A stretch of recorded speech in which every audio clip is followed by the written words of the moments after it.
en este periódico holguinero de 1925, comenzó a publicar una desconocida que escandalizó a la provinciana sociedad local.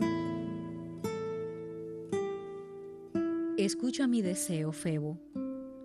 Recoge tu ardor, concentra tu fuego y calcíname como si yo fuera una mariposa que arde en una llama. Los convencionalismos de la época consideraban que las mujeres decentes no debían sentir deseos por un varón y muchísimo menos cantarlo en versos. Hacerlo era considerado una tarea propia de meretrices o de prostitutas. Cuando ya era una viejecita, la poeta hizo apuntes en una libreta de escuela.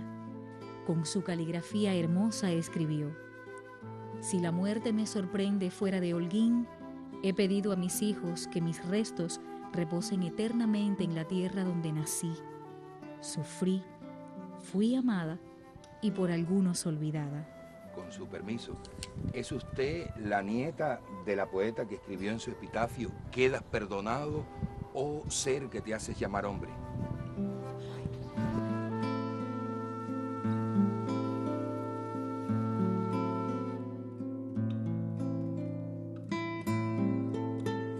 El 25 de abril de 1990, en La Habana, falleció la poeta, pero ella pidió que sus restos fueran trasladados al cementerio municipal de Holguín.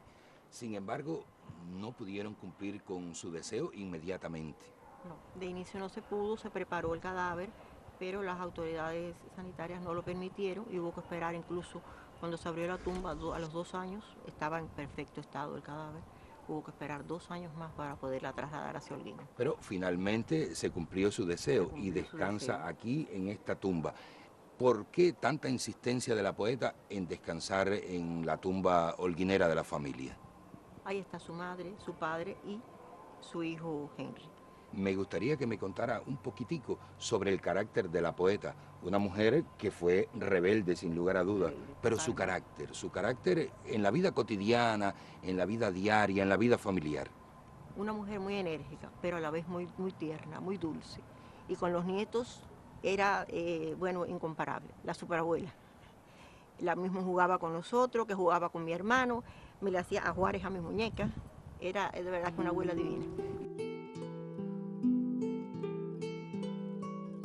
Heredé de mi padre su poesía y su pólvora. De mi madre, la apacible calma de una mujer que había cruzado por entre la guerra. Año 1895. El joven Fidel Suárez se va a la Manigua. Muy pronto alcanza alta graduación militar. Un día llega a un campamento en Sagua de Tánamo y conoce a una joven mambisa mensajera, Aurelia Ricardo. Desde que se vieron, se amaron, se casaron en plena Manigua. Cuando se acabó la guerra vinieron a vivir a Holguín. Y fue precisamente aquí estaba la casona. Aquí estaba la casona de la familia. Intentamos llegar a ver lo que queda de la casa. Por favor.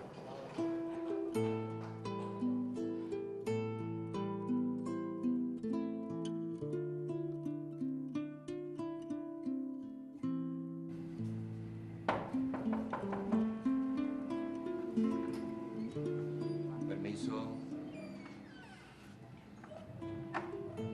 Somos de la televisión y sabemos que en esta casa nació una muy famosa poeta. ¿Nos permite mirar la casa?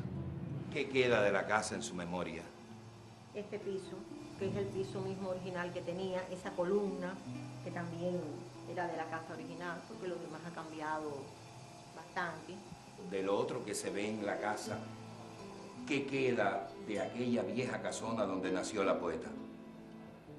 El pasillo, que era igual, así, como estaba. Lo demás, la estructura ha cambiado realmente bastante, porque el techo era de tejas, era una casa antigua. ¿Y la tarja? ¿Quién la puso? ¿Cuándo?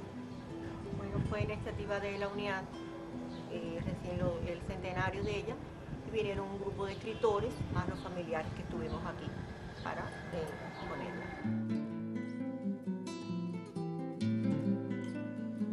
En sus memorias dice Marilola: me llamé Lourdes porque fue el nombre que saqué en el santoral. Desiré, por petición de mi madrina. María, por una tía de mi padre. Dolores, por mi abuela materna. Y Fidelia, por mi padre, el brigadier Fidel Suárez. 5 nombres. Sin embargo, con ninguno de ellos firmó la poeta cuando descubrió que quería sacarse de dentro sus sentimientos más profundos. Fue Marilola X. El seudónimo, me imagino, que para que no supieran quién era aquella que estaba publicando aquellos versos eróticos, sensuales. Exactamente. A ella se le conoce como Marilola después, pero en ese momento incluso su familia le decían Mari, algunos por lo de María Dolores, Mari. Pero Marilola, ese nombre, ese fue el que, después de los 5, ese fue el nombre que prevaleció, el que ella misma se puso. Cuando publicó por primera vez, hasta el cura párroco de la iglesia hizo un sermón diciendo que debía ser maldecida quien escribía aquellos versos. Otros dijeron que no, que seguro que era un hombre que estaba publicando con ese nombre. Ella guardó el secreto y también que hasta su esposo Enrique, que trabajaba en el mismo periódico donde publicaba, nunca supo quién era Marilola X. En este libro que sobre la poeta publicó en 2006, Ediciones Holguín, se asegura que era la niña de piel muy blanca y ojos profundamente azules como los de su padre, el brigadier Suárez. Fidel Suárez, el padre de Marilola, murió siendo ella una niña tan pequeña, que no lo conoció. 40 días de nacido ella, muere él, o sea que ella realmente no lo conoció. Cuando muere el coronel Suárez, la familia empieza a tener conflictos económicos. Sí, realmente ya la situación de la familia comienza a ser precaria, no tienen suficientes recursos y es una familia numerosa. Son los amigos veteranos, amigos del padre, quienes consiguen que la niña estudie. Una de sus maestras fue nada más y nada menos que doña Rosario García Íñiguez, hermana del general Calixto García. Por cierto, fue su maestra Rosario la primera que dijo que la niña tenía una imaginación tremenda. Doña Rosario García dio a Marilola lo mejor de la literatura. Y ella, como todas las muchachas, se enamoró de los galanes del cine y escribió versos que a nadie dejó leer porque sus mayores le decían que una señorita solamente debía pensar en las labores propias de su sexo. En sus memorias escribió: mi corazón era pájaro ansioso de lejanías al que le habían atado las alas. La historia de amor de su abuela y Guido Carmenati parece una novela de radio. ¿La abuela le contó alguna vez algo? Nunca mi abuela me habló de ese tema realmente, que yo sí conozco porque lo que he leído y otras personas mayores de su época con las que se hablaba.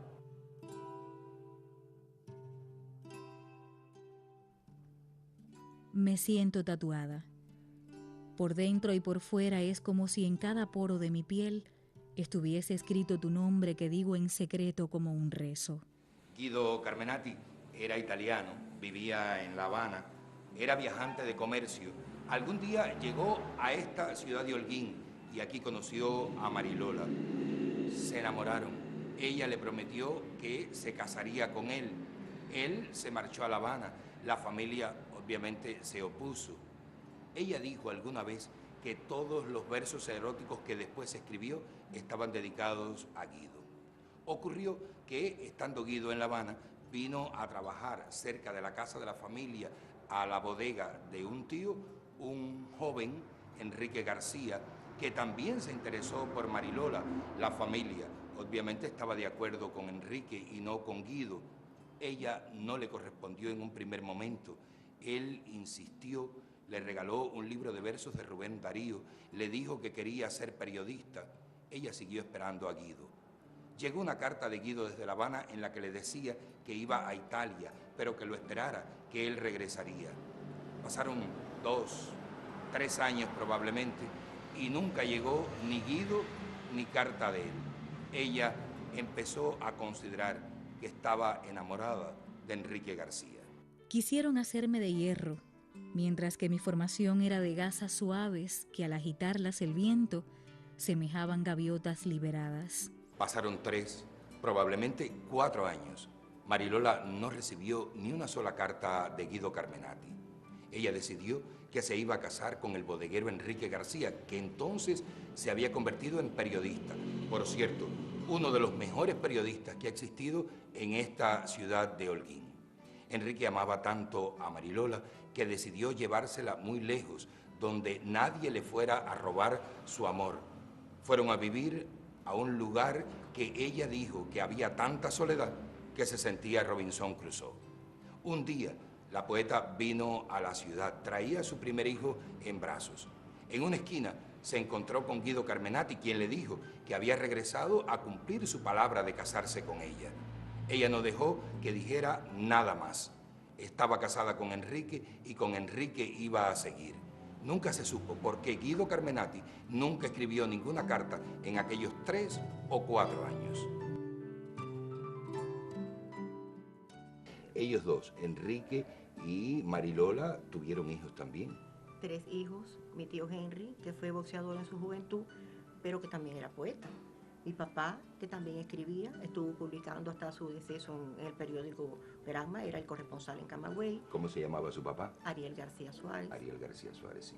Mi tío Pedro, que vivió en La Habana la mayor parte del tiempo.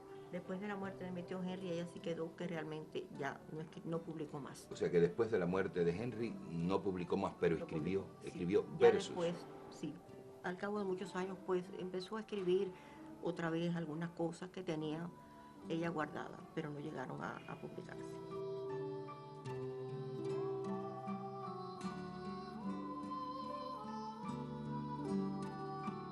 Alrededor de la figura de Marilola X se han tejido muchas leyendas.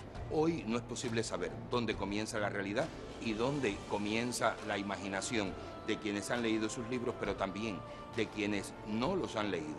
Felizmente, ahí están 8 libros que son testigos de los tiempos de una mujer singular. Hasta nuestro próximo encuentro.